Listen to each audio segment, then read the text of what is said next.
You get a cookie today. Cookies are good. Okay, so what we got today is, as I promised you before, my dog.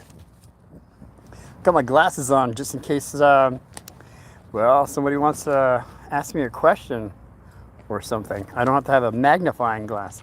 Hey Ryan, how you doing? So we got 8:29 Friday, and it's going to be hey Falcon, and we got the thumbnail as I promised. My dog Scout. What do you mean by that? Well, kids, anybody's watching, how many animals have you had that sacrificed their life? I mean, consciously. They did it consciously. That was it. That's my dog Scout, and started in 1986. He was a fluff ball. 3 months of experience. He was a lab Saint Bernard, brown and white. Beautiful dog. So smart that's why I'm saying my dog Scout. Since 86 to 92. He left us when he was 7 years of experience. Okay, you finally wearing your glasses today. Yeah, it makes a difference. They're not much. They're only 100 proof. Now they say do not go to higher grades of glasses because it weakens your eyes. That's why I put off. I didn't. Hey, there goes Brandy behind me again. What a little kitty over there. Yeah, she's my feral. I can pet her. Okay, Mr. No Perfect. Mr. No Perfect. Mr. Not Perfect said hi. Okay, perfection. We are perfect, but not in the physical sense. We're perfect in the spiritual sense. I'll get into that another time. We're staying with my dog Scout. So I went everywhere. This dog went everywhere with me. I went camping, fishing. This dog was at my side. I fed him, and he would only eat from me. If anybody tried to feed him, he wouldn't eat it. And that's the way your dogs or animals should be, kids, because there's people out there that want to poison your dog. I know, it's crazy, but they do. And I got another story on that one. Baragorn. Haven't seen you before, Baragorn. Hey. So, this guy wants another cookie. What's the chances of that, me having another cookie? Oh, pretty good, I guess. Okay. This is the last one. No more for you. No more cookies for you. Actually, the color of Scout was pretty much the same colors of Lightning here. It was a brown and white. Manol to match. Hello. Manoel. You're from another country. Hey. And then we got Andrea. Hello, Andrea. So we're talking about my amazing dog, my dog Scout. Why is he amazing? Because he laid down his life. And he still be, well, what do you do? Would you have to be an evil bastard to want to poison a dog? Yeah, I don't know about an evil bastard, but you would be a dog hater, all right? And hating anything is negative. Hating brings on cancer, and I'll go into that another time, I promise. Berrigan, who wants to poison a dog? A lot of people poison pigeons, dogs, cats. I got feral cats people hate, and I know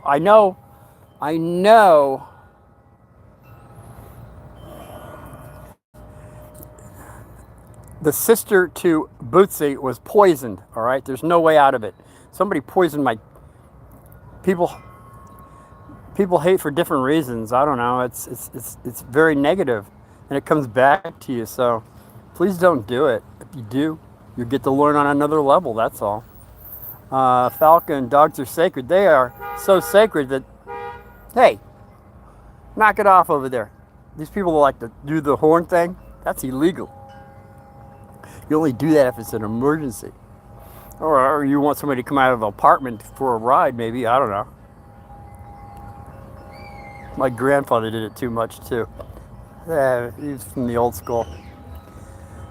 Thoughts on Pope Leo? Gihahan. Thoughts on Pope Leo? Well, I got something for you on that one, real fast. They're keeping the letters of Mother Mary that have been given to them back at Lady Fatima. Fatima had 3 prophecies.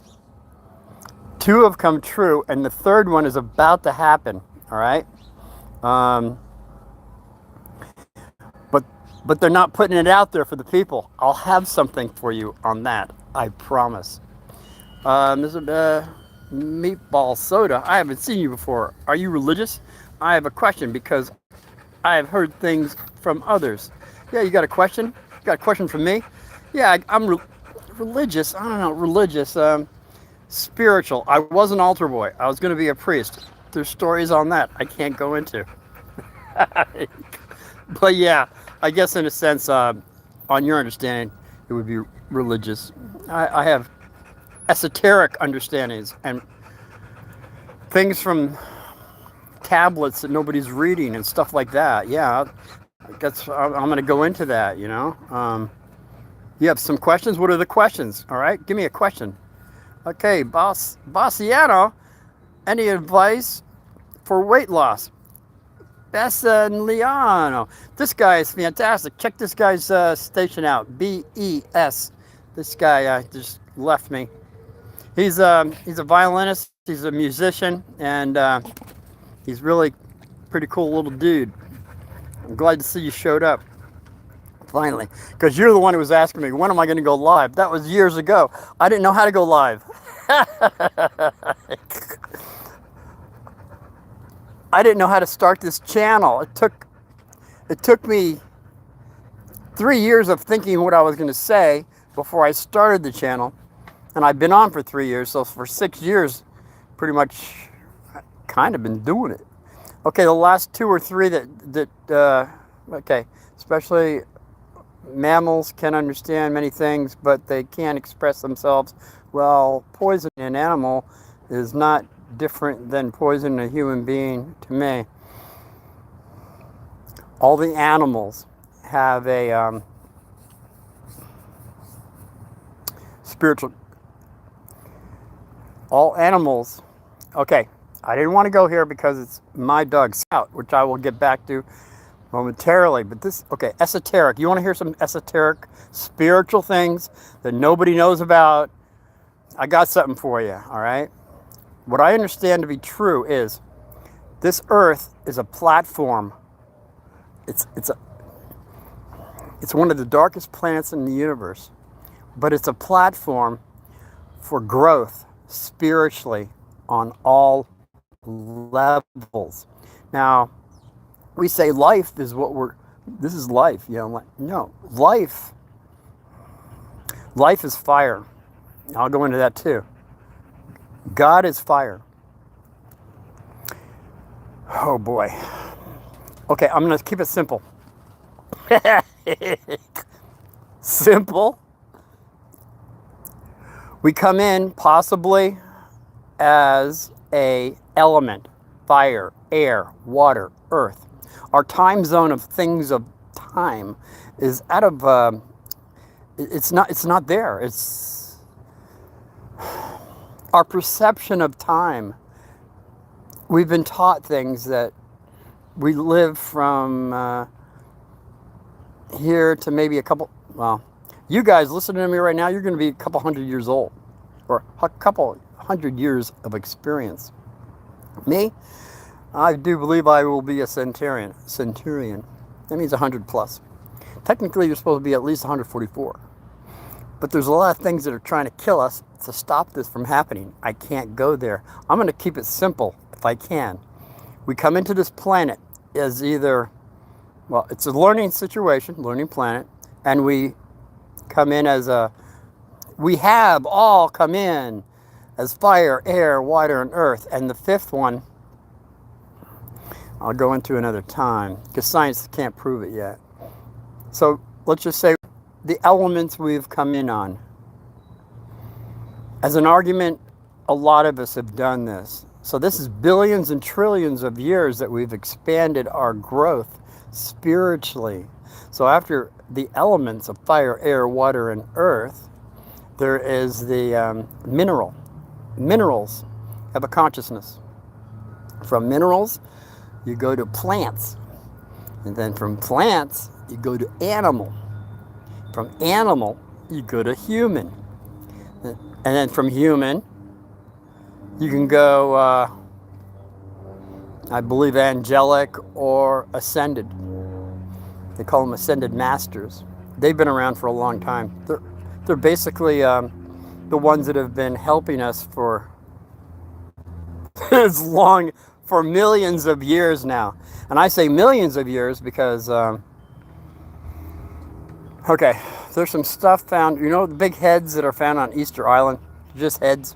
Well, they started digging down. They found there's a whole body of these things. And they are really huge. And who made them? Well, esoterically, it was 4 million years ago, these little heads were made, the whole body. But then there was, it wasn't the flood that everybody knows, that flood. It was a flood before that. Mile-high tsunamis, that one, that came to Easter Island and buried everything up to their heads. I'm just giving you stuff that probably a lot of people, I don't know. I'm just giving you stuff that you can put on the back shelf. Check it out for yourself, esoterically. Getting back to my dog Scout, what would you do if your brother was involved, or sister, is my brother, was involved in killing your dog, all right? Indirectly, because he didn't follow rules that were house rules that should have been followed. What would you do to that individual is my question. So I go from here. I have to go to Midnight because I can't throw her out. Midnight was a black lab. I found her in my irrigation ditch. She was like I'm going to say 2 months old. Brought her to the vet. She wasn't doing very well. She wasn't eating. She drank a little bit. She didn't eat. The vet said, "Oh, she's got parvo. I've got like $900 to $1,200, and I can fix her for it." Nah, I don't have that money. It's all right. I'll take her home. He says, "But she's not going to make." I said, "No, I feel."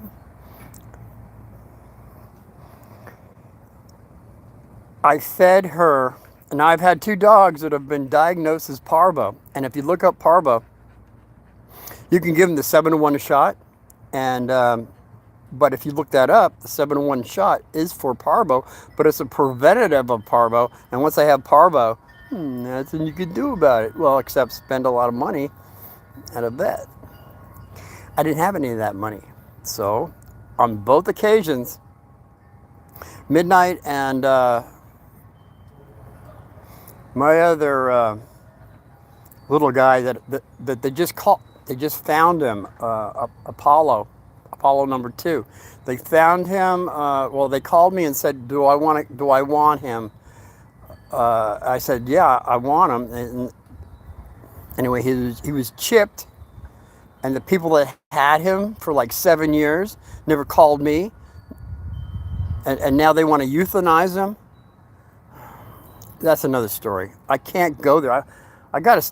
This is just so long I can go with you guys, man. I want to stay with the thumbnail. The thumbnail is my dog Scout. So to get the Scout's whole story, I had Midnight, who I fixed up by a broth. Both my dogs. It was a broth of onions and garlic. And they say never feed your dog garlic. Well, maybe raw garlic, but what about a broth that you've cooked down to like a mush? So I fed Midnight this broth, and she wasn't eating, but she did lap up the broth. And right after that, the next day, she pooped out some black tar that I've never seen come out of a dog before. And after that, she was eating chicken and everything else. So go figure. I got to go with the vet with parvo. Could have been something else. Could have been just parasites. I don't know. But this dog came out of it. Now, she's coming up to the age where Scout is now impregnated her to where she's having puppies. She has 7 puppies. I believe it was Blackie, Whitey, called Spots. I had Chubby. I had and Lightning. Yeah. I know he sparks up at that one. Lightning, the other ones I don't remember the names. I'm sorry. But Lightning was given to me by my first oldest nephew. I'm a great uncle. Just not Uncle Martin. I'm a great uncle. So Michael said, he was like 9 or 10. He said, "Oh, that dog is fast. Call that dog Lightning." I said, "All right, I'm going to call that dog Lightning." There we go. So I go to work on a Sunday.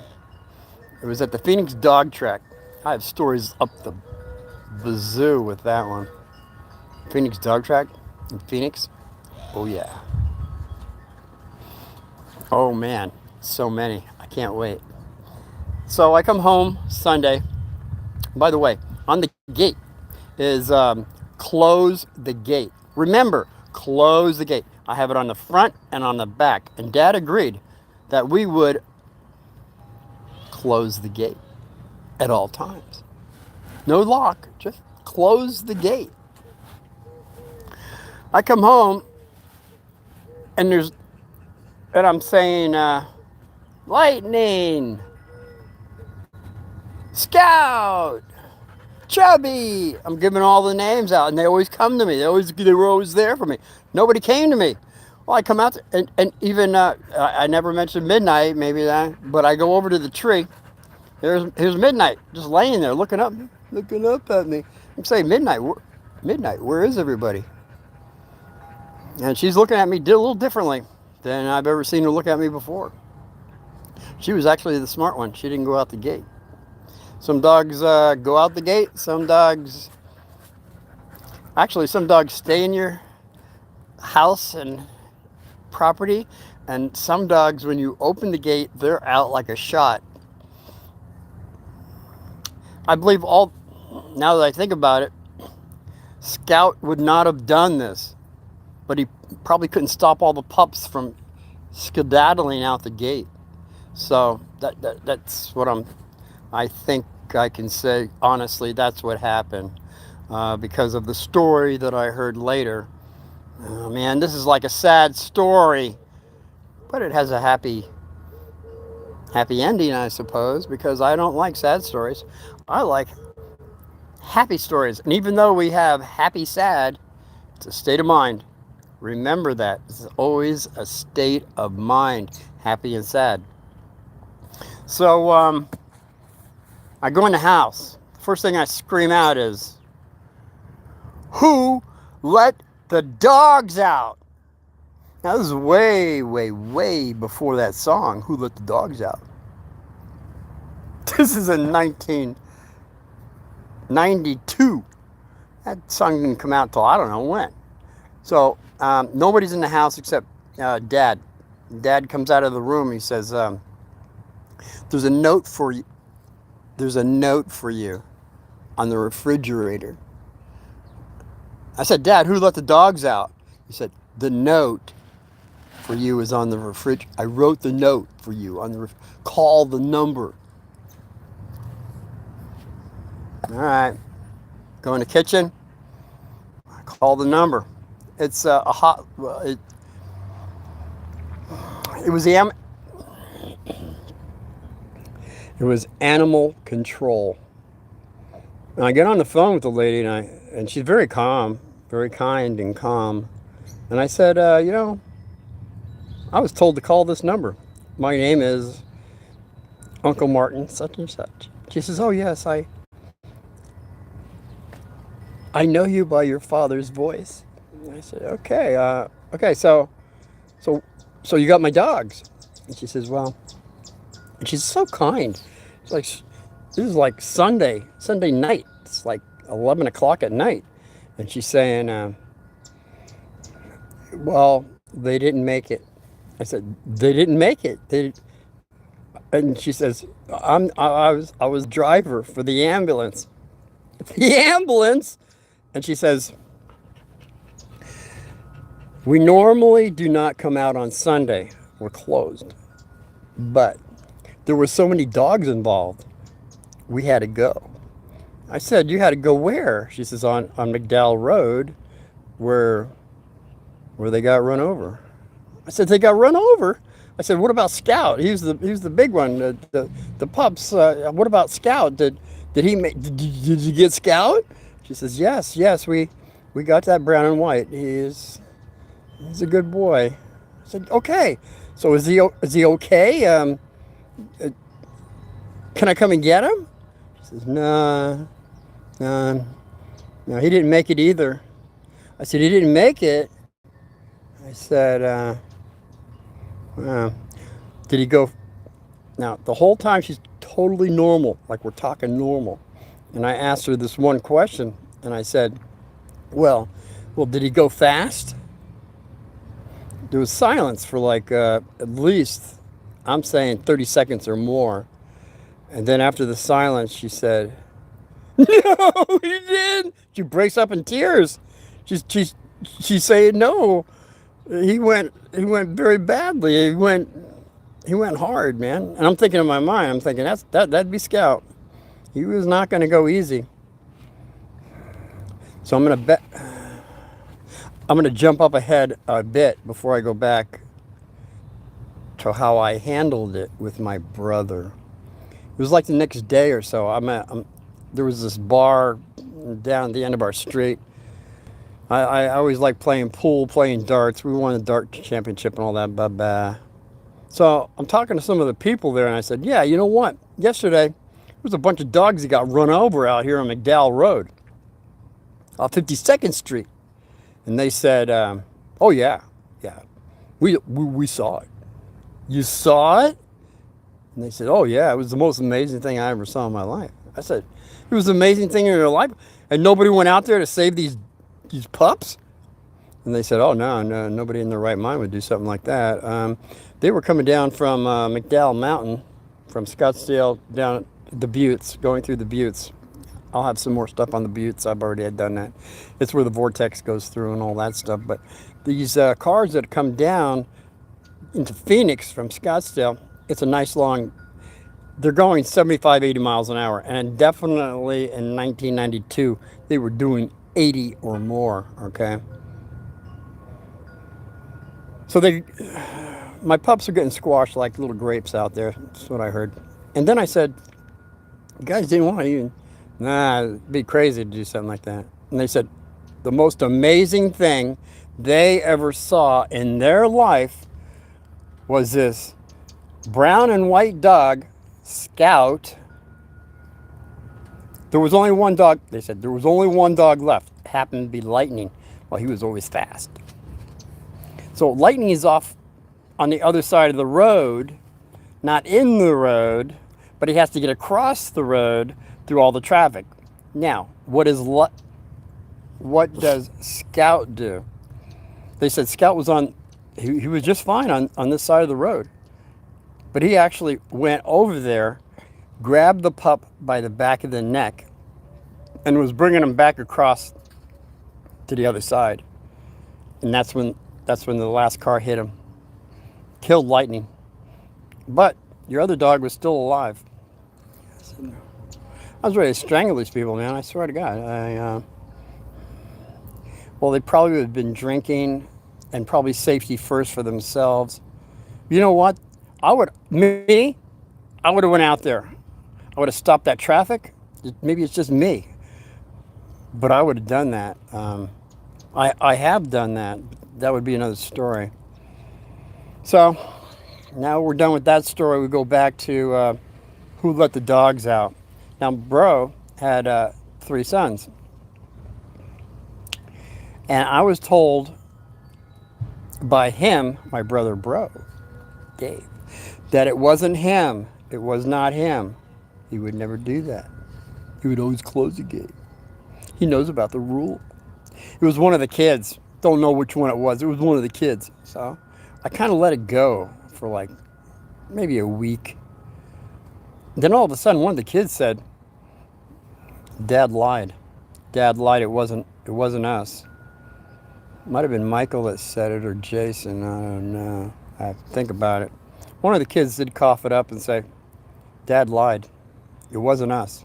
Because they named those dogs, man. And they said it wasn't us. It was Dad. We were going out for pizza. Grandpa, Dad, and us, we had to go out for pizza. And I wanted to close the gate. And Dad said, "No, we don't have time for that." So I had it from the source that my brother was involved in my dog and my pups dying. What do you do? What do you do? Okay, I handled it this way. The next day, when my bro was in the hallway, I had mentioned that I knew he did it, and what he did this to me. My grandfather did it a lot. Our Italians do it. They put the finger up and go, la la la, ba ba ba, and they talk and ba ba ba. I grabbed his finger. I grabbed it. I was going to snap it off, but I only brought him down to his knees for him to hear these words. And I said, "Bro, I could easily break your finger, but I've got to let it go this time. But God forbid it ever happen again. You're going to get a choice. I'm going to let you choose if you want your left or right arm broken. I'll be the guy doing it. I'll give you a choice. It'll be one or the other. If you don't make the choice, I'll decide for you.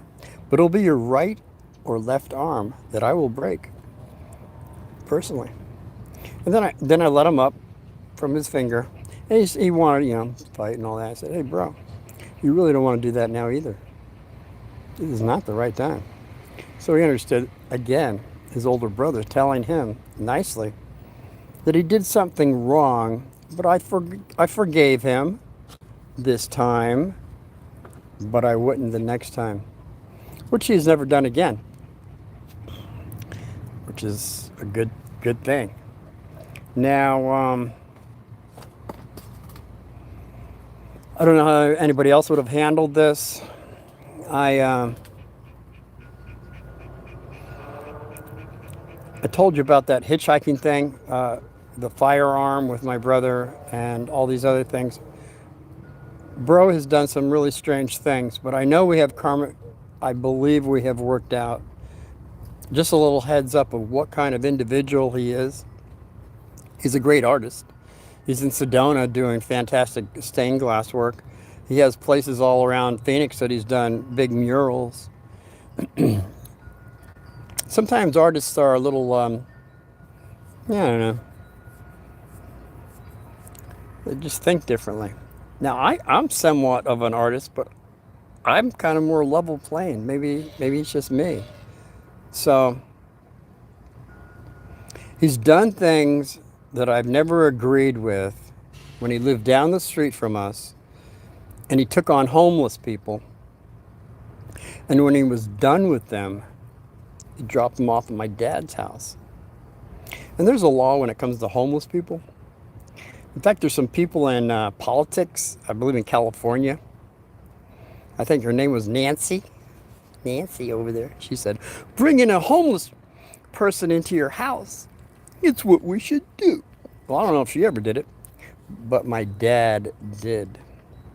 And I got tons of stories on that because it was like 3 or 4 male homeless people when Bro was done with. He dropped off at the house. Then there was Mary, who was about his age, and there was her son, 10 years old, 10 years of experience. who we dropped off at my dad's house. And then the best one is Marika, who he dropped, when he was done with her, he dropped off at my dad's house, and he ended up marrying her. But that would be another story, which I can't go into right now because we're at 30 minutes, and I know it's getting dark back east, so you guys study up, go to school tomorrow. Wait, there is no school tomorrow. Today is Friday. Hey, you're off for the whole weekend. Anyway, I'll have something for you tomorrow at 5 o'clock. I promise. Another true story from Uncle Martin. Leave me a comment on how you would have handled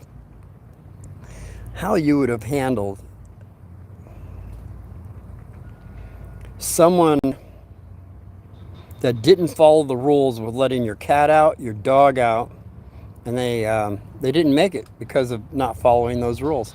I'd appreciate somebody leaving me a comment on that. If anybody can do anything, give me a thumbs up, thumbs down. I don't know. Something, huh? Until then, tomorrow, I'm going to do 5 o'clock tomorrow. And until then, be well. God victory.